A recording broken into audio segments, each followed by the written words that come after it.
Hi friends, எல்லோரும் எப்படி இருக்கீங்க? நல்லா இருப்பீங்க. பேசும் கிரகங்களிலிருந்து உங்கள் நித்யா ராஜேந்திரன். ஃப்ரெண்ட்ஸ், நான் இந்த வாஸ்து பதிவுகள் நிறைய பார்த்தேன். அதே போல் கமெண்ட்ஸ்லேயும் வாஸ்து பற்றி சொல்லுங்கம்மா, வாஸ்து பற்றி சொல்லுங்கம்மான்னு சொல்லி நிறைய விஷயங்கள் கேட்டிருந்தாங்க. நான் சொல்லலாமா வேண்டாமா, என்ன சொல்கிறது அப்படின்னு யோசிச்சுட்டு இருந்தால் அவ்வளோ பதிவுகள் போட்டு இவ்வளோ விஷயங்கள் இருக்குன்றாங்க. ஓகேயா, சரி நம்ம சொல்லிடலாம் அப்படின்னு சொல்லி முடிவு பண்ணிட்டேன் ஃப்ரெண்ட்ஸ். இது ஒரு சீரியஸ் மாதிரி கொண்டு போயிடலாம். வாஸ்து ஓகேங்களா, வாஸ்து சீரியஸ் அது மாதிரி போயிடலாம். ஓகேயா, அதில் நம்ம முதல்ல எல்லாரும் கேட்குற விஷயம், நான் வீடு எந்த பக்கம் கட்டணும், தலைவாசல் எங்கே வைக்கணும், இடம் வாங்கும்போது ஃபேஸிங்கில் வாங்கணும் அப்படின்றது தான் நீங்கள் கேட்குறீங்க. அது அதிலிருந்தே நம்ம வாஸ்து பற்றி ஆரம்பிக்கலாம். உங்களுக்கெல்லாம் ஏதாவது வாஸ்து சந்தேகங்கள் இருந்துச்சுனாலும் நீங்கள் கமெண்ட்டில் போடுங்க, அதுக்கான பதில்களையும் நான் சொல்கிறேன் ஃப்ரெண்ட்ஸ். ஃபஸ்ட்டு எந்த லக்னக்காரங்கள், தயவு செஞ்சு ராசியே இதில் எடுக்காதீங்க. லக்னம் தான் உங்கள் தலை. ராசி உங்கள் சந்திரன் இருக்கிற இடம், அதாவது தசாபுத்திகளை தீர்மானிக்கக்கூடிய இடம். அதனால் ராசி இல்லை, உங்களோட லக்னம் தான் பேசும். அதனால் லக்னத்துக்கு நான் சொல்கிறேன். அதாவது உங்கள் லக்னம் எதுவோ அந்த லக்னத்துக்கு நான் எந்த ஃபேஸிங்கில் என்னோடய வாசக்கதவு வைக்கணும், என்னோடய சைட்டு எந்த ஃபேஸிங்கில் இருக்கணும் அப்படின்னு சொல்லி கேட்குறீங்க. அது நம்ம முதல்ல பார்த்துடலாம் ஃப்ரெண்ட்ஸ். லக்னத்துக்கு எந்த திசை அப்படின்னு சொல்லி நம்ம பார்த்துடலாம். இப்போ நான் உட்கார்ந்துட்டுருக்கிறது தான் கிழக்கு அப்படின்னு வச்சுக்கோங்க. இது கிழக்காக இருந்தது அப்படின்னா இங்கே மேஷம் இருக்குது ஃப்ரெண்ட்ஸ், கிழக்கு பக்கம். ஓகேங்களா, கிழக்கு பக்கம் மேஷமும் ரிஷபமும் கிழக்கு பகுதியில் இருக்குது. அப்போது மேஷ லக்னக்காரங்களும் ரிஷப லக்னக்காரங்களுக்கும் கிழக்கு பகுதி தான் அவங்களுக்கு அதிர்ஷ்டகரமாக இருக்கும். அதே போல் நேர் பின்னாடி பார்த்தீங்க அப்படின்னா விருட்சகமும் துலாமும் இருக்கும். விருட்சகத்துக்கும் துலாமுக்கும் பார்த்தீங்கன்னா மேற்கு பகுதி. ஓகேங்களா, இது கிழக்கு அப்படின்னா அது மேற்கு, விருட்சகத்துக்கும் துலாமுக்கும் மேற்கு. அதுக்கப்புறம் இந்த பக்கம் கடகம் இருக்கு இல்லையா. என்னம்மா மிதுனத்தை விட்டுட்டீங்க? மிதுனத்துக்கு வர்றேன். அதுக்கு 4 சைடு, முதல்ல 4 முக்கிய பகுதிகளை பார்த்துடலாம். அதில் பார்த்திங்கன்னா இந்த பக்கம் கடகமும் சிம்மமும் இருக்கிறது தெற்கு திசை. ஓகேங்களா, இந்த சைட் பார்த்திங்கன்னா தெற்கு. அதுக்கு நேர் எதிராக மகரமும் கும்பமும் இருக்கிறது வடக்கு திசை.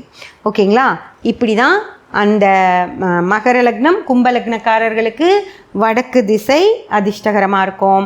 மேஷம் ரிஷபக்காரர்களுக்கு கிழக்கு திசை அதிர்ஷ்டமாக இருக்கும். கடகம் சிம்மம்காரங்களுக்கு தெற்கு திசை அதிர்ஷ்டமாக இருக்கும். விருட்சகம் துலாம்காரங்களுக்கு மேற்கு திசை அதிர்ஷ்டமாக இருக்கும் ஃப்ரெண்ட்ஸ். இந்த லக்னக்காரங்களுக்கு இப்போ இந்தந்த திசைகள் லக்னம் தான். ஏதாவது நான் வாய் தவறி ராசின்னு சொல்லியிருந்தா இது லக்னக்காரங்களுக்கு எடுத்துக்கோங்க. அடுத்து ஃப்ரெண்ட்ஸ், மிதுனம் இங்கே இருக்கு இல்லையா. ரிஷபத்துக்கும் கடகத்துக்கும் நடுவில் மிதுனம் இருக்கு இல்லையா. மிதுனம்காரர்களுக்கு தென் கிழக்கு, அதாவது தெற்குக்கும் கிழக்குக்கும் நடுவில் வர்றதுனால அது தென் கிழக்கு பகுதியாக ஆயிடும். அடுத்து மிதுனத்துக்கு எதிராக இருக்கு இல்லைங்களா மூளை கன்னி ராசி.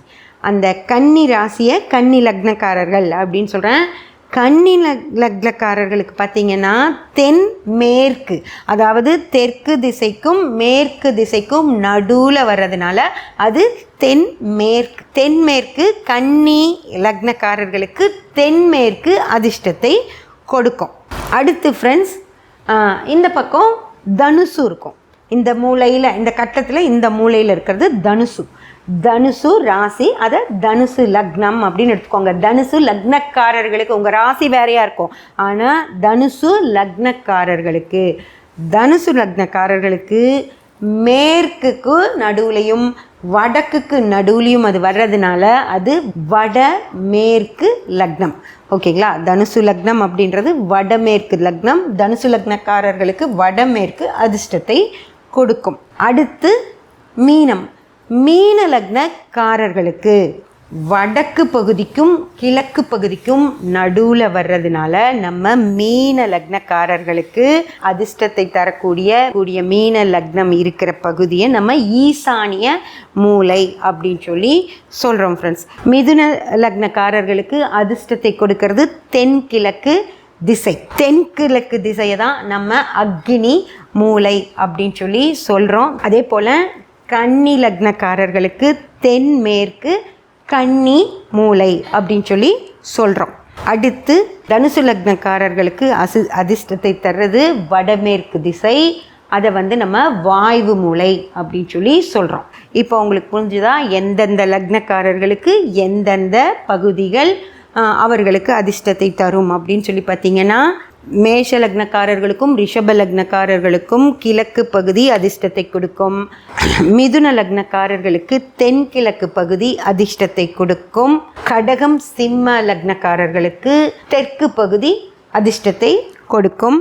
கன்னி லக்னக்காரர்களுக்கு தென்மேற்கு திசை அதிர்ஷ்டத்தை கொடுக்கும்.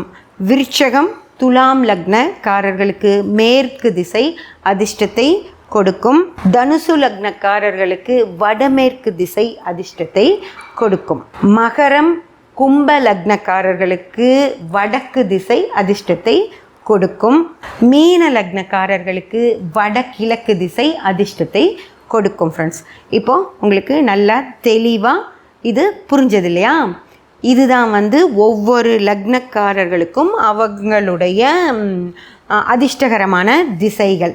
இது அவங்க லக்னம் எந்த பகுதியை நோக்கி இருக்கோ, எந்த திசையை நோக்கி இருக்கோ அந்த திசை அதிர்ஷ்டத்தை கொடுக்கும் அப்படின்னு சொல்லி சொல்கிறாங்க. ஓகேயா?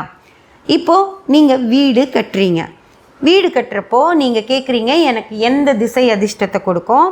வீடு தெரு பகுதி எந்த பக்கம் பார்த்து இருக்கணும், தலைவாசல் பகுதி எந்த பக்கத்தை பார்த்து இருக்கணும், எந்த திசையை பார்த்து இருக்கணும் அப்படின்னு சொல்லி நீங்கள் கேட்குறீங்க. ஃப்ரெண்ட்ஸ், இப்போது நான் உங்ககிட்ட ஒரு விஷயம் சொல்கிறேன். அதாவது உங்கள் வீட்டில் 4 பேர் இருப்பீங்க இல்லையா? மோஸ்ட்லி எல்லா குடும்பங்கள்லேயும் கணவன் மனைவி, பெரியவங்களை விட்டுருங்க, அவங்கெல்லாம் அந்த வாழ்ந்து முடித்தவங்க, அதனால் வாழ போகிறவங்கள தான் நம்ம கணக்கெடுத்துக்கணும். இப்போ கணவன் மனைவி, ஒரு பெண் குழந்தை ஒரு ஆண் குழந்தை இருக்குது அப்படின்னு வச்சுக்கோங்க. இப்போது நீங்கள் கணவருடைய லக்னத்தை பொறுத்து அவரோட திசையை பார்த்து வீடு கட்டணும் அப்படின்னு நினைப்பீங்களா? இல்லை மனைவியோட லக்னத்துக்கு அதிர்ஷ்டம் கொடுக்குற திசையை பார்த்து வீடு கட்டணும்னு நினைப்பீங்களா? இல்லை நாளைக்கு அந்த வீட்டில் தான் வாழ போகிற அந்த ஆண் குழந்தை இருப்பார் இல்லையா, அவரோட திசையை பார்த்து வீடு கட்டணும், அவரோட லக்னத்தை வச்சு அந்த திசையை பார்த்து தலைவாசல் வைக்கணும் அப்படின்னு சொல்லி நினைப்பீங்களா? நீங்கள் யாரோட திசையை வச்சு நீங்கள் அந்த வீட்டை முடிவெடுப்பீங்க? எந்த திசையை பார்த்து தலைவாசல் வைக்கிறது அப்படின்னு எப்படி முடிவெடுப்பீங்க? உங்கள் 3 பேரில் ஆளுக்கு ஒரு திசை வருது அப்படின்னு வச்சுக்கோங்க. அப்போது என்ன பண்ணுவீங்க? இப்போது கிழக்கு வடக்கு மேற்கு 3 பேர் இருக்கீங்க நீங்கள் வீட்டில், பெண் குழந்தை கூட விட்டுருங்க. அப்படி இருக்கீங்க அப்படின்னா என்ன பண்ணுவீங்க? எப்படி தலைவாசல் வைப்பீங்க? யாரோட இதில் தலைவாசல் வைப்பீங்க? தலைவாசல் வைக்கிறது அப்படின்ற விஷயம் வாஸ்துல இல்லை ஃப்ரெண்ட்ஸ். ஓகேங்களா?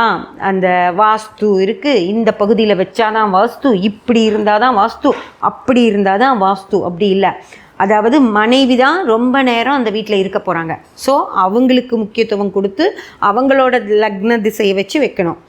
கணவர் பேரில் தான் வீடு இருக்க போகுது, அதனால் கணவருக்கு முக்கியத்துவம் கொடுத்து அவரோட லக்னம் இருக்கிற திசையை பார்த்து தான் வைக்கணும். ஆனால் அங்கே வளர்ந்துக்கிட்டு இருக்கிற அந்த வீட்டை ஆளப்போகிற அந்த ஆண் குழந்தையோடைய லக்னத்தை பார்த்து அவரோட திசையில் தான் வீடு வைக்கணும். இந்த 3ல் நீங்கள் எது செய்ய போகிறீங்க? இது 3ல் எதுவுமே நம்ம முடிவே எடுக்க முடியாது. ஏன்னா நல்லா புழங்கிட்டு இருக்கிறது மனைவி, பேர் இருக்கிறது கணவர். ஆனால் இப்போ காலங்காலமாக வச்சு வாழ போகிறது அந்த குழந்தை, ஆண் குழந்தை. அப்போ யார் பேருன்னு முடிவு பண்ணுவீங்க? ஓகேங்களா? அதனால் இந்த விஷயங்கள் தேவையே கிடையாது. இப்போது அந்த மனை யார் பேரில் இருக்கோ, அவங்க கணவர் பேரில் இருக்குது அப்படின்னா அவருக்கு நேரம் எப்படி இருக்குது அப்படின்னு தான் ஃப்ரெண்ட்ஸ் பார்க்கணும். இப்போ நல்ல நேரமாக இருக்கா, இந்த நேரத்தில் அவர் வீடு கட்ட ஆரம்பித்தா அது எந்த வித சிரமமும் இல்லாமல் வீடு முடியுமா? அதே போல் அவர் தான் லோன் கட்ட போகிறார், இல்லை கையில் பணம் இருந்து கட்டிட்டா பிரச்சனையே இல்லை, அந்த வருஷத்தோட வீடு கட்டின வருஷத்தோட எல்லா விஷயம் முடிஞ்சிடும். இல்லை நம்ம லோன் எடுக்க போகிறோம் அப்படின்னா அந்த கணவர் பேரில் எடுக்கிற அந்த லோனை அவரால் திருப்பி கட்ட முடியுமா அப்படிங்கிற விஷயங்களைத்தான் பார்த்து நம்ம முடிவெடுக்கணுமோ தவிர என்னோட லக்னத்துக்கு ஏற்ற திசை அப்படின்னு சொல்லியெல்லாம் பார்த்து முடிவெடுக்க வேண்டிய அவசியம் கிடையாது. ஒரு ஜாதகத்தில் நல்ல நேரம் இருந்தால் மிக சிறப்பான ஒரு வீடு அமையும். அவங்க லக்னமெல்லாம் அதிர்ஷ்டகரமான திசை அப்படின்னலாம் ஒன்றுமே கிடையாது. எல்லா திசையிலையும் இறைவன் இருக்கார். எல்லா திசையிலையும் நம்ம வீடு கட்டலாம். எந்த திசையில் வேணாலும் நம்ம சௌரியப்படி நம்ம வீடு கட்டலாம். ஓகேங்களா? இந்த திசை தான் எனக்கு சரியாக வரும் அப்படின்னு சொல்லி கட்டினவங்க ஐயா இப்படி இல்லையேன்னு இடித்து திரும்பியும் மாற்றி வச்சதெல்லாம் இருக்குது. அதனால் இதுதான் நமக்கு அதிர்ஷ்டம் இல்லை, நமக்கு ஜாதகத்தில் நல்ல நேரம் இருக்கா அப்படின்னு தான் பார்க்கணும். ஓகேங்களா? அதனால் இந்த திசை அப்படிங்கிற ஒரு விஷயத்தை கணக்கு போடுறத தயவு செஞ்சு விட்டுட்டு நேரம் நல்லா இருக்கா, நம்மளால் வீடு நீட்டாக கட்டி முடிக்க முடியுமா, நம்ம கொடுக்குற பில்டரு நம்மளை ஏமாற்றாமல் வீடு கட்டி கொடுத்துருவாரா அப்படிங்கிற விஷயங்களை மட்டும் தயவு செஞ்சு பாருங்கள். இந்த அதிர்ஷ்டகரமான திசை அப்படின்னெல்லாம் நினச்சி அந்த பக்கமாக தான் எனக்கு சைட் அமையணும். ஒரு சைட்டு வந்து ஏதோ ஒரு விஷயத்தில் கம்மியாக கிடைக்கும். ஆனால் இல்லை நான் இது வாங்க மாட்டேன், எனக்கு வடக்கு பார்த்த சைட்டே தான் வேணும், எனக்கு கிழக்கு பார்த்த சைட்டே தான் வேணும் அப்படின்னு ஒத்த காலில் நின்று அதுக்கு போய் நிறைய பணம் கொடுத்து அதெல்லாம் தயவு செஞ்சு வாங்க வேண்டிய அவசியம் கிடையாது. உங்கள் ஜாதகத்தில் வீடு கட்டுறதுக்கு நல்ல நேரம் இருக்கா அது மட்டும் பார்த்தா போதும் ஃப்ரெண்ட்ஸ். ஓகேங்களா? அதே போல் மனைவி பேரில் வீடு கட்டுறீங்கன்னா மனைவி ஜாதகத்தை பாருங்கள். கணவர் பேரில் லோன் எடுக்கிறீங்கன்னா 2 பேர் ஜாதகத்தையும் சேர்த்து பாருங்கள். இதில் பையன் வரமாட்டான், குழந்த அவன் பையன் 20 வயசாகவே இருந்தால் கூட நீங்கள் அந்த பையன் தலையெடுக்கிறதுக்குள்ளே நீங்கள் லோன் கட்டி முடிச்சிடுவீங்க. ஸோ நீங்கள் தான் லோன் கட்ட போகிறீங்க அப்படின்னா உங்கள் 2 பேர்த்தோட ஜாதகத்தை பார்த்தா போதும். இல்லை கணவர் பேரில் தான் வீடும் மனையும் கணவர் பேரில் தான் லோனும் கணவர் தான் எடுக்கிறாருன்னா அவர் ஜாதகத்தை மட்டும் பார்த்தா போதுமானது. ஓகேங்களா? அதை மட்டும் பாருங்கள். இந்த அதிர்ஷ்ட தசை அப்படின்ற விஷயம்லாம் மைண்டில் வைக்காமல் நல்ல நேரம் ஜாதகத்தில் இருக்கா அப்படின்னு பாருங்கள். 4ஆம் அதிபதி வேலை செய்கிறாரா, 4ஆம் பாவத்துக்கு சாரம் கொடுத்த கிரகங்கள் அங்கே வேலை செஞ்சுக்கிட்டு இருக்கா, அந்த தசாபுத்திகள் நடந்துட்டுருக்கா, நம்ம வீடு அழகாக கட்டி முடிச்சுடுவோமா, அதை மட்டும் தயவு செஞ்சு பாருங்கள். இந்த தசை அதிர்ஷ்டத்தை கொடுக்கும் அப்படின்னெல்லாம் நினச்சி பார்த்து அதுதான் வேணும்னெல்லாம் நிற்கிறது, அந்த வேலையெல்லாம் தயவு செஞ்சு செய்யாதீங்க. இதே மாதிரி இன்னும் பல வாஸ்து டிப்ஸ் இருக்குது, ஒவ்வொன்றா நான் உங்களுக்கு சொல்கிறேன்.